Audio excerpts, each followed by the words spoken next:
Herman Cain made this ad this week that everyone is talking about, and I want to show it to you because I don't speak teabagger, so I don't understand what this is a campaign ad. We've cut it a little, but this is the basic idea.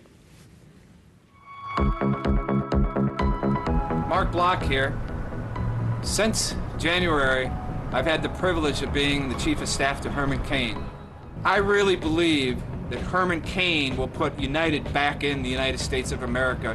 And if I didn't believe that, I wouldn't be here. Together, we can do this. We can take this country back.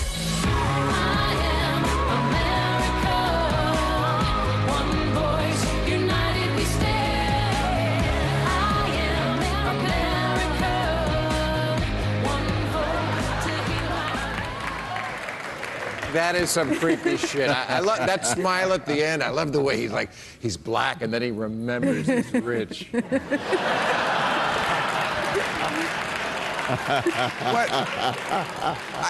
I'm at the point where I can't even understand the campaign anymore. I don't understand what that means. Well, I get the ad. You they just had sex.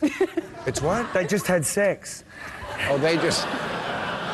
Don't you think it's kind of a cry for help, though? I mean, Herman Cain, he started this as a kind of glorified book tour. It's been really great for his speaking fees. It's raised his profile. I don't think he ever thought he would be the front runner, you know. And now he's faced with the prospect of actually being the Republican nominee for president. It doesn't seem like there's anything he can do to stop that. But smoking, you know, not a lot of things in this country are not controversial. Smoking bad. Not controversial. Most people feel that smoking is bad. But it's not just the smoking, it's the bizarreness of the whole thing, right? The whole thing seems to be saying, like, this isn't a real campaign. But is it the idea that...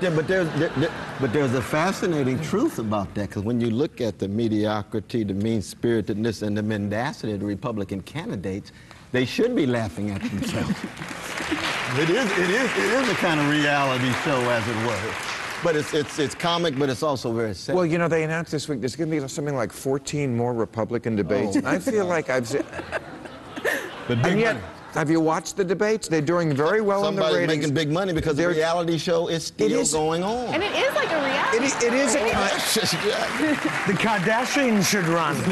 It is a kind of a reality show. It really is, because you come to know them as characters. I didn't know all these candidates that well, but now there's like Perry and Romney, the two alpha male models, you know. Right. And then there's the crazy ones, Michelle Bachmann, the cat lady, and then there's, you know, Rick Santorum with the fetus in the jar, and fat-ass Uncle Newt, and then Ron Paul. I love, you know, Ron Paul's like he's like Coach on Cheers, you know? He's a little crazy, but every once in a while he says something true. Ron Paul has some truths. Yeah. He stumbles on some truths. Yeah. He says Yeah. America could be an empire that is declining. We've got evidence of that. Political system paralyzed, evidence of that. Culture in decay, evidence of that. Wealth inequality out of control, whole lot of evidence for that.